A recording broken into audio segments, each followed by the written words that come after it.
안녕하세요. 마음공감 라디오입니다. 오늘의 마음 이야기 시작하겠습니다. 혹시 이런 경험 있으신가요?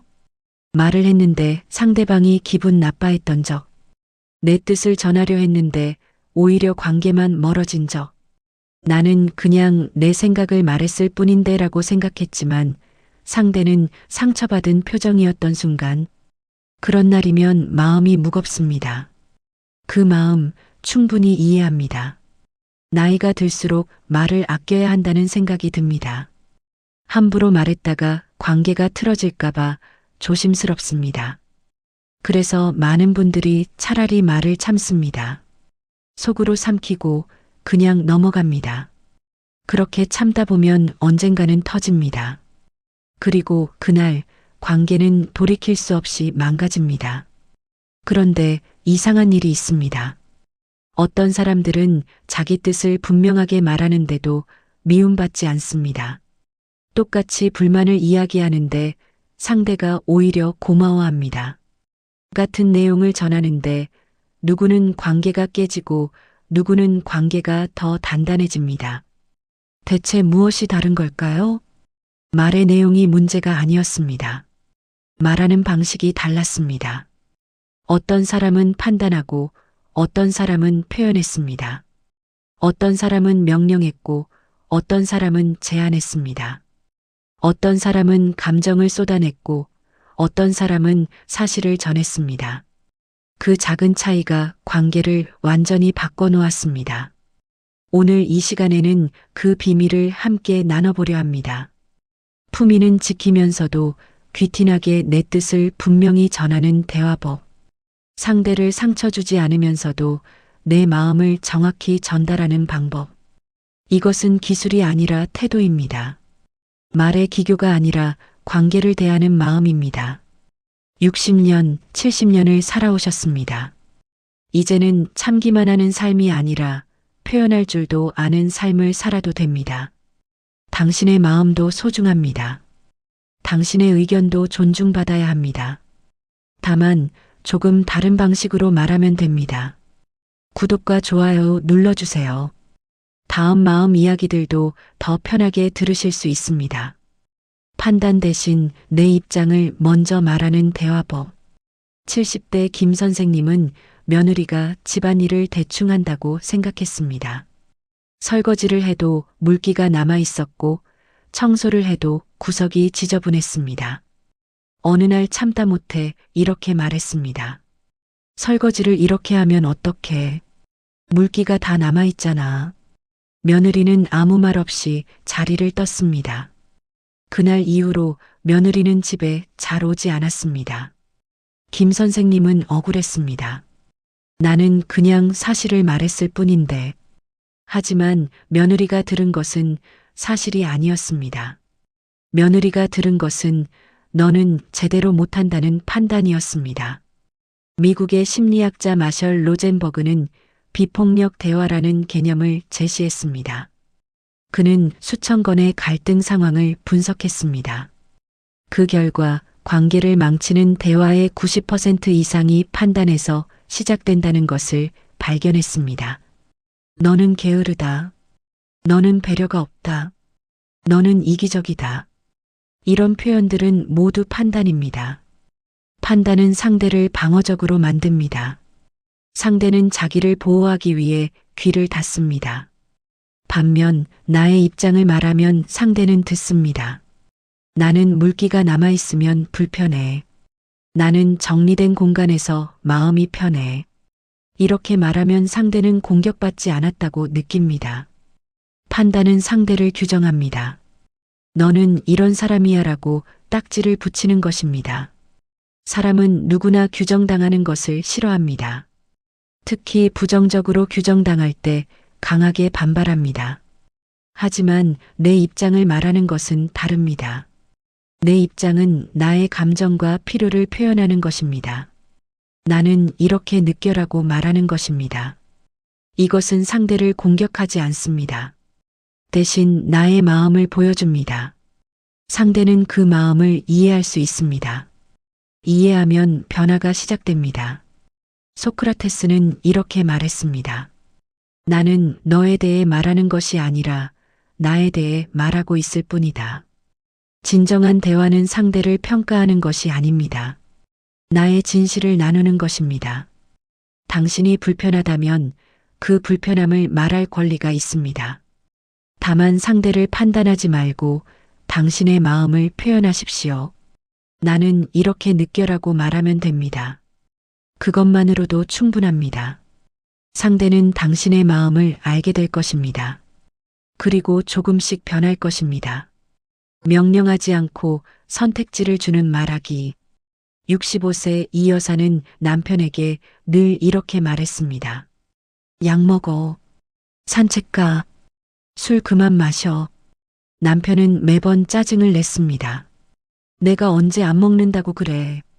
나도 알아서 한다고. 이 여사는 남편을 위해서 말하는 건데 남편은 왜 고마워하지 않는지 이해할 수 없었습니다. 어느 날 친구가 조언했습니다. 명령하지 말고 물어봐. 이 여사는 반신반의했지만 방법을 바꿔봤습니다. 여보, 오늘 산책 나갈까? 아니면 집에서 쉴까? 약 먹을 시간인데 지금 먹을래? 아니면 조금 이따 먹을래? 놀랍게도 남편의 반응이 달라졌습니다. 짜증 대신 대답이 돌아왔습니다.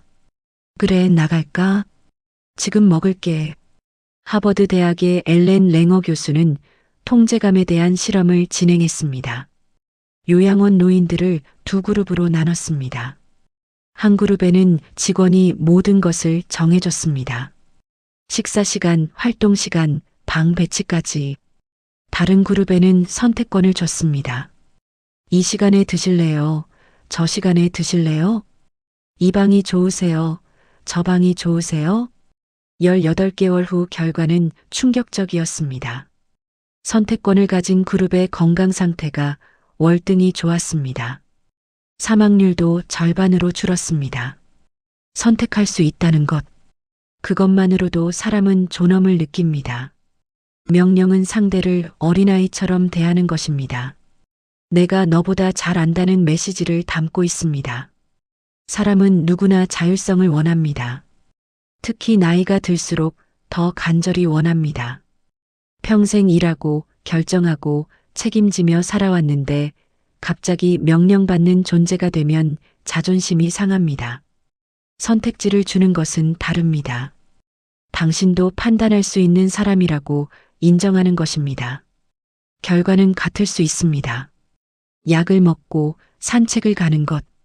하지만 과정이 완전히 다릅니다. 하나는 강요당한 것이고 하나는 스스로 선택한 것입니다. 당신의 조언은 사랑에서 나온 것입니다. 하지만 명령으로 전달되면 사랑이 부담이 됩니다. 선택지를 주십시오. 이렇게 할래? 저렇게 할래? 그 작은 질문이 상대의 자존감을 지켜줍니다.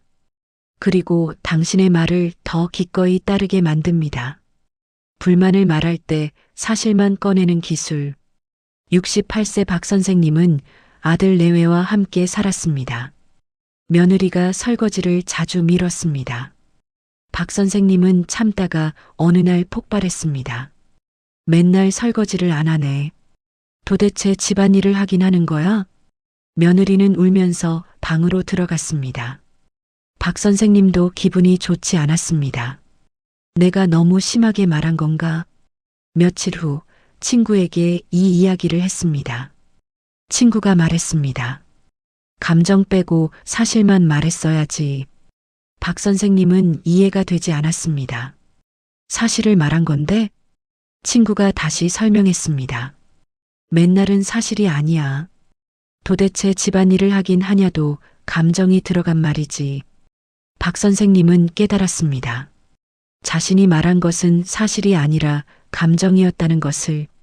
캘리포니아 대학의 존 가트맨 교수는 부부 대화를 40년간 연구했습니다. 그는 부부의 대화 패턴만 보고 이혼 여부를 90% 이상 정확하게 예측했습니다. 그가 발견한 관계 파괴의 핵심 요소 중 하나가 과장이었습니다. 넌 항상 그래. 넌 한 번도 안 그랬어. 맨날 그런 식이야. 이런 표현들은 사실이 아닙니다. 과장된 감정의 표현입니다. 상대는 이 말을 들으면 반박하고 싶어집니다. 아니야, 나 지난주에 했어. 그러면 대화의 초점이 흐려집니다. 진짜 문제를 다루지 못하고 과장의 진위를 따지게 됩니다. 불만을 말할 때 가장 중요한 것은 명확함입니다. 무엇이 문제인지 정확히 전달해야 합니다. 감정이 섞이면 메시지가 흐려집니다. 어젯밤 설거지가 아침까지 그대로 있었어. 이것은 사실입니다. 누구도 반박할 수 없습니다. 맨날 설거지를 안 해. 이것은 감정입니다. 상대는 반박하고 싶어집니다. 사실만 말하면 상대는 변명할 여지가 없습니다. 대신 상황을 인정하고 해결책을 생각하게 됩니다. 감정을 빼는 것이 감정을 숨기는 것은 아닙니다. 감정은 따로 표현하면 됩니다. 설거지가 밤새 그대로 있으면 나는 속상해. 사실 감정. 이 순서가 중요합니다. 루드비 비트겐슈타인은 말했습니다. 말할 수 있는 것에 대해서는 명료하게 말해야 한다. 명료함은 진실의 시작입니다. 흐린 말은 오해를 낳습니다. 당신의 불만은 정당합니다. 하지만 감정으로 포장하면 상대는 듣지 못합니다. 사실만 말하십시오. 어제 이런 일이 있었어. 지난주에 이런 일이 있었어. 구체적이고 명확하게. 그러면 상대도 당신의 말을 부정하지 못합니다. 그리고 변화가 시작됩니다. 말의 속도를 늦추는 것만으로 생기는 변화. 72세 최 여사는 말이 빨랐습니다. 생각나는 대로 쏟아냈습니다. 손자가 성적표를 가져오면 이렇게 말했습니다. 수학이 왜 이래? 지난번보다 떨어졌잖아. 요즘 공부 안 하지? 게임만 하고. 이러다 대학 어디 가려고 그래? 손자는 고개를 숙이고 아무 말도 하지 않았습니다. 최 여사는 답답했습니다. 왜 대답을 안 해? 어느 날 딸이 조심스럽게 말했습니다. 엄마, 말씀 좀 천천히 하세요. 애가 겁먹어요. 최 여사는 깨달았습니다. 자신의 빠른 말 때문에 손자가 위축되고 있었다는 것을. 다음번에는 천천히 말해보기로 했습니다. 수학 점수가 조금 떨어졌네. 그리고 멈췄습니다. 손자가 대답했습니다. 할머니, 이번에 시험 범위가 어려웠어요. 최 여사는 또 멈췄습니다. 그리고 천천히 물었습니다. 그래, 어떤 부분이 어려웠어? 손자는 처음으로 자기 이야기를 했습니다. MIT 미디어랩의 알렉스 펜틀랜드 교수는 대화의 리듬을 연구했습니다. 그는 사람들의 대화를 녹음하고 분석했습니다. 그 결과 말의 속도가 관계의 질을 결정한다는 것을 발견했습니다. 빠르게 말하는 사람과의 대화는 스트레스를 높였습니다. 상대는 방어적이 되고 대화를 빨리 끝내고 싶어 했습니다. 반면 천천히 말하는 사람과의 대화는 신뢰감을 높였습니다. 상대는 더 많이 말하고 자기 감정을 더 솔직하게 표현했습니다. 말의 속도가 느려지면 뇌도 달라집니다. 편도체의 반응이 줄어들고 전두엽이 활성화됩니다. 즉, 감정적 반응이 줄고 이성적 사고가 늘어납니다. 빠른 말은 긴급함을 전달합니다. 지금 당장 뭔가 해야 해라는 압박을 줍니다. 상대는 방어 태세에 들어갑니다. 공격받는다고 느낍니다. 천천히 말하는 것은 여유를 줍니다. 괜찮아, 서두르지 않아도 되라는 메시지를 전합니다. 상대는 안전하다고 느낍니다. 그래서 마음을 엽니다. 말의 속도는 내 마음의 속도이기도 합니다. 빠르게 말할 때는 나도 급합니다. 조급하고 불안하고 초조합니다. 천천히 말할 때는 나도 차분합니다. 그 차분함이 상대에게도 전달됩니다. 노자는 이렇게 말했습니다. 급하게 가는 사람은 멀리 가지 못한다. 대화도 마찬가지입니다. 빠르게 말하면 가까이 가지 못합니다. 천천히 말해야 마음에 닿습니다. 당신이 전하고 싶은 말이 많은 것을 압니다. 하지만 한꺼번에 쏟아내면 상대는 듣지 못합니다. 천천히 말하십시오. 한 문장 말하고 숨을 쉬십시오. 상대의 반응을 기다리십시오. 그 여백 속에서 진짜 대화가 시작됩니다. 서두르지 마십시오. 좋은 관계는 천천히 만들어집니다. 끝맺은 문장 하나로 관계를 지키는 법.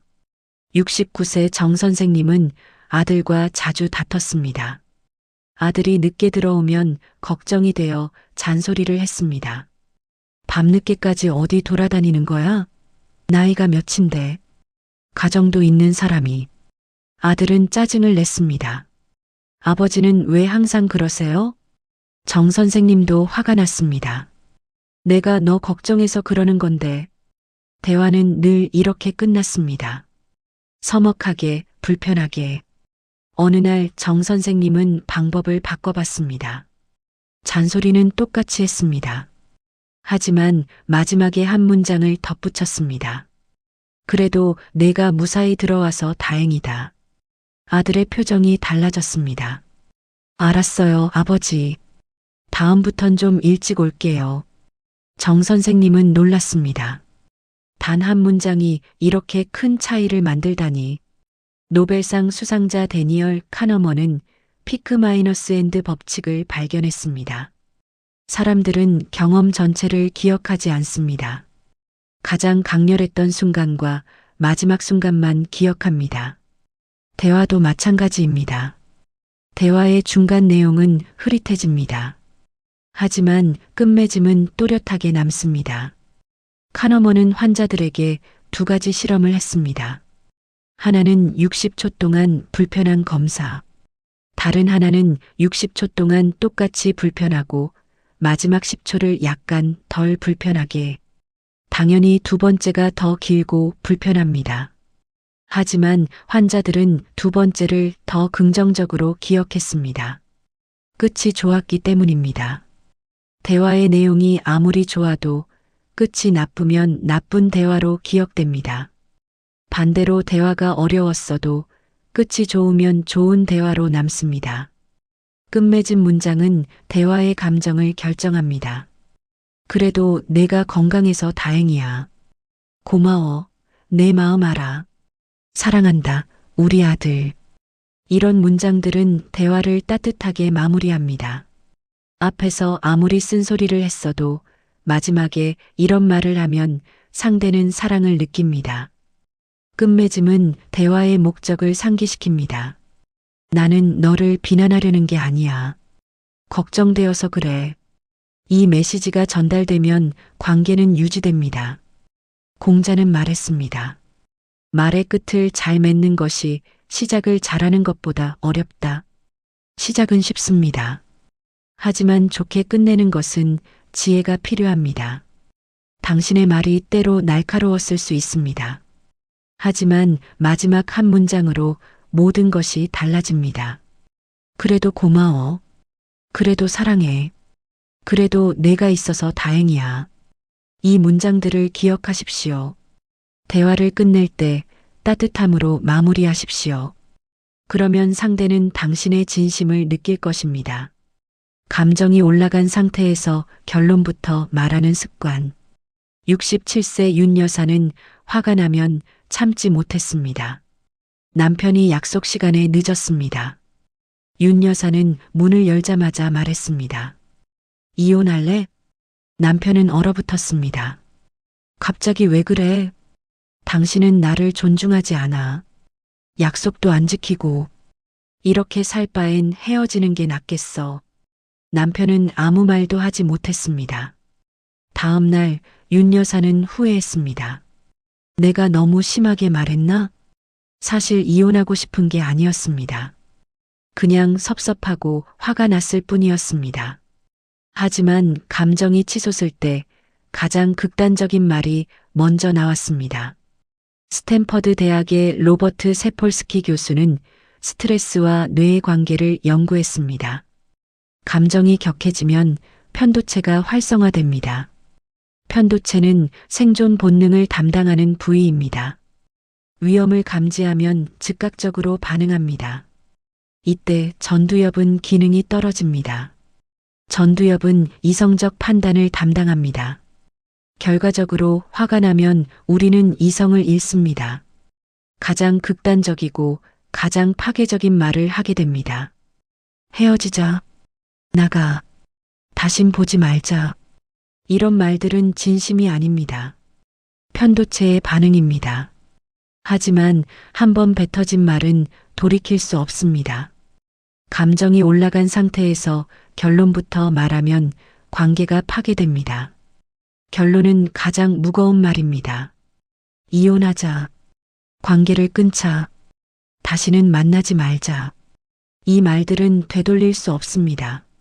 상대는 이 말을 평생 기억합니다. 나중에 사과해도 상처는 남습니다. 감정이 올라갔을 때는 말을 아껴야 합니다. 결론을 말하면 안 됩니다. 대신 감정만 표현하면 됩니다. 지금 너무 화가 나. 지금은 말하고 싶지 않아. 잠깐 혼자 있을게. 이렇게 말하고 시간을 가지십시오. 감정이 가라앉으면 이성이 돌아옵니다. 그때 다시 대화하십시오. 화가 나는 것은 자연스러운 감정입니다. 하지만 화난 상태에서 결론을 내리는 것은 위험합니다. 감정이 올라갈 때는 말을 아끼십시오. 지금은 말하기 어려워. 나중에 이야기하자. 이 한마디면 충분합니다. 시간이 지나면 마음이 정리됩니다. 그때 다시 이야기하면 됩니다. 당신의 관계는 소중합니다. 한순간의 감정으로 망치지 마십시오. 옳음으로 상대를 설득하려는 대화. 71세 한 선생님은 논리적인 사람이었습니다. 아들과 의견이 다를 때마다 이렇게 말했습니다. 그건 틀렸어. 논리적으로 생각해봐. 내 말이 맞잖아. 한 선생님은 근거를 댔습니다. 통계를 찾아 보여줬습니다. 전문가의 의견을 인용했습니다. 하지만 아들은 설득되지 않았습니다. 오히려 더 반발했습니다. 아버지는 항상 당신이 옳다고 하시잖아요. 한 선생님은 답답했습니다. 사실인데 왜 인정을 안 해? 어느 날 친구가 말했습니다. 자네는 논쟁에서 이기고 싶은 건가? 아들과 관계를 지키고 싶은 건가? 한 선생님은 할 말이 없었습니다. 예일 대학에 된 카한 교수는 동기화된 추론을 연구했습니다. 그는 사람들에게 객관적 데이터를 제시했습니다. 하지만 사람들은 자기가 믿고 싶은 대로 해석했습니다. 심지어 통계학 전공자들도 마찬가지였습니다. 데이터가 자기 신념과 맞으면 받아들이고 맞지 않으면 거부했습니다. 이것은 비합리적인 것이 아닙니다. 인간의 자연스러운 본능입니다. 사람은 옳고 싶어서 의견을 바꾸는 게 아닙니다. 안전하다고 느낄 때 의견을 바꿉니다. 내가 틀렸다고 인정하는 것은 자존심의 문제입니다. 특히 상대가 내가 옳다고 주장할 때 인정하기 더 어렵습니다. 옳음으로 상대를 설득하려는 것은 권력 싸움입니다. 내가 이긴다는 것을 증명하려는 것입니다. 상대는 이것을 느낍니다. 그래서 지고 싶지 않습니다. 자기 주장을 더 강하게 고집합니다. 대화는 전쟁이 아닙니다. 이기고 지는 것이 아닙니다. 서로 이해하는 것입니다. 당신이 옳을 수 있습니다. 하지만 옳음을 강요하면 관계는 망가집니다. 상대는 나는 틀렸구나가 아니라 저 사람은 나를 무시하는구나라고 느낍니다. 옳음을 내려놓으십시오. 대신 이해를 구하십시오. 내 생각은 이래. 너는 어떻게 생각해? 이렇게 물으면 대화가 시작됩니다. 소크라테스는 말했습니다. 나는 한 가지만 안다. 내가 아무것도 모른다는 것을. 겸손은 지혜의 시작입니다. 내가 틀릴 수 있다는 가능성을 인정할 때 상대도 마음을 엽니다.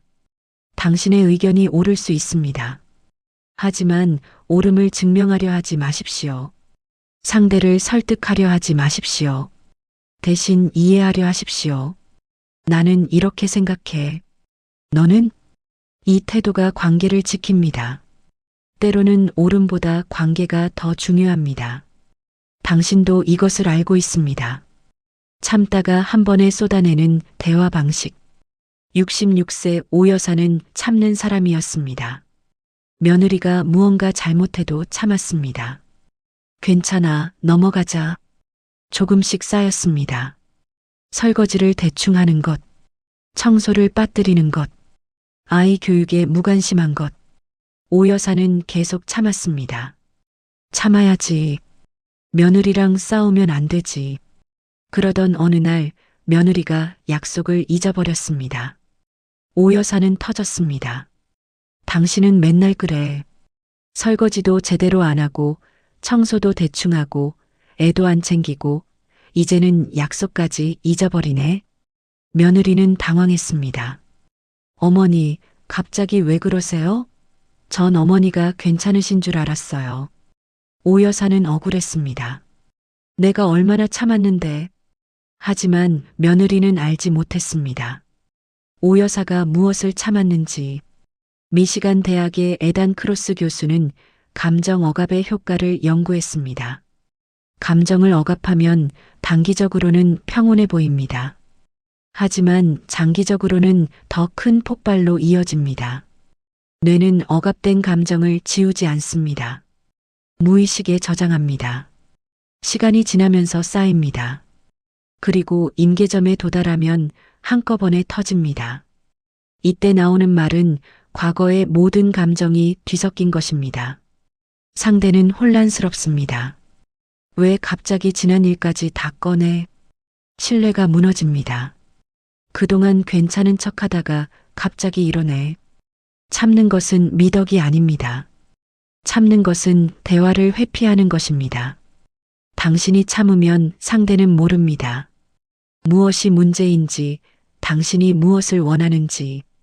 그러다 어느 날 폭발하면 상대는 배신감을 느낍니다. 그동안 괜찮다고 하지 않았어? 관계는 꾸준한 소통으로 유지됩니다. 작은 불만도 그때그때 말해야 합니다. 오늘 설거지 물기가 좀 남았더라. 이렇게 말하면 작은 문제로 끝납니다. 참았다가 나중에 말하면 큰 문제가 됩니다. 당신은 맨날 설거지를 대충 해. 작은 불만을 표현하는 것은 관계를 지키는 것입니다. 참는 것이 아니라 건강하게 표현하는 법을 배워야 합니다. 당신은 참을성이 많은 사람입니다. 하지만 참는 것이 항상 좋은 것은 아닙니다. 작은 불만도 표현하십시오. 그때그때 부드럽게. 오늘 이 부분이 조금 불편했어. 이렇게 말하면 상대도 알게 됩니다. 그리고 조금씩 고칠 수 있습니다. 참았다가 한꺼번에 터뜨리지 마십시오. 작은 대화가 큰 폭발을 막습니다. 당신의 마음도 소중합니다. 표현할 권리가 있습니다. 오늘 이 시간 여러분과 함께 품위는 지키면서도 내 뜻은 전하는 대화법에 대해 이야기 나눴습니다. 5가지 대화법을 기억하십시오.